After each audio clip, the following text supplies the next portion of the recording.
لوگ کہتے ہیں جو مانگنا ہے اللہ سے مانگو،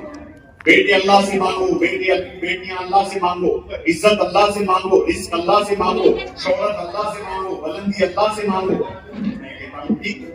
بیٹے اللہ کی بارگاہ سے ملتی ہے، بیٹیاں اللہ کی بارگاہ سے ملتی ہے، عزت اللہ کی بارگاہ سے ملتی ہے، شہرت اللہ کی بارگاہ سے ملتی ہے، بلندی اللہ کی بارگاہ سے ملتی ہے، عظمت اللہ کی بارگاہ سے ملتی ہے، سب کچھ اللہ کی بارگاہ سے ملتی ہے،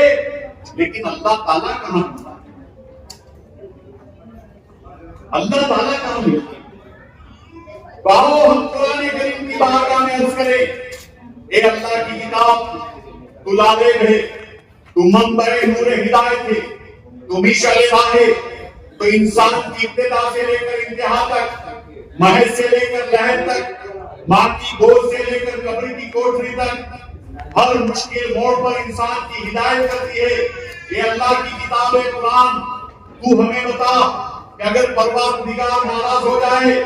تو اس کو راضی کرنے کے لیے ہم کس کے دروازے پر جائیں؟ اللہ کی پاک کتاب سے جواب ارشاد ہوتا ہے، اللہ کی پاک کتاب سے جواب ملتا ہے، اللہ کی پاک کتاب سے جواب ہمیں ملتا ہے کہ اللہ کو ناراض کیا ہے اور اس کو راضی کرنا ہے، تو قرآن کہتا ہے اے لوگوں، اگر باپ ناراض ہو تو باپ کے دروازے پر جاؤ اس کو راضی کرنے کے لیے، بھائی ناراض ہو تو اس کے دروازے پر جاؤ، رشتہ دار ناراض ہو جائے تو اس کے دروازے پر لاؤ جاؤ، لیکن اللہ تعالیٰ کہتا ہے قرآن میں، اے لوگوں، اے میرے محبوب کے امتیوں، اگر میں ناراض ہو جاؤں اور مجھے راضی کرنا ہو تو محبوب کے دروازے پر چلے جاؤ، رسول پاک کی بارگاہ میں حاضر ہو جاؤ، وَلَوْ أَنَّهُمْ إِذْ أَنفُسَهُمْ جَاءُوكَ،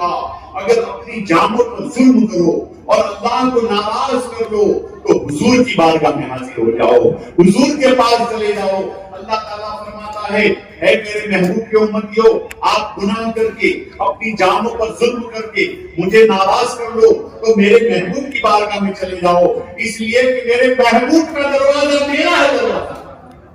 وہی رب ہے جس نے تجھ کو ہم کرم بنایا، ہمیں بھیک مانگنے کو دے رہا۔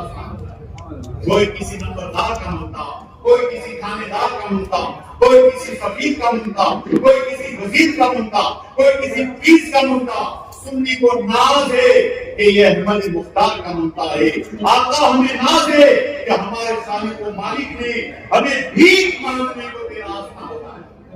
اسی لیے اگر پروردگار کو ناراض کر دو تو محبوب کی بارگاہ میں حاضر ہو جاؤ۔ کسی شاعر نے کیا خوب کہا ہے،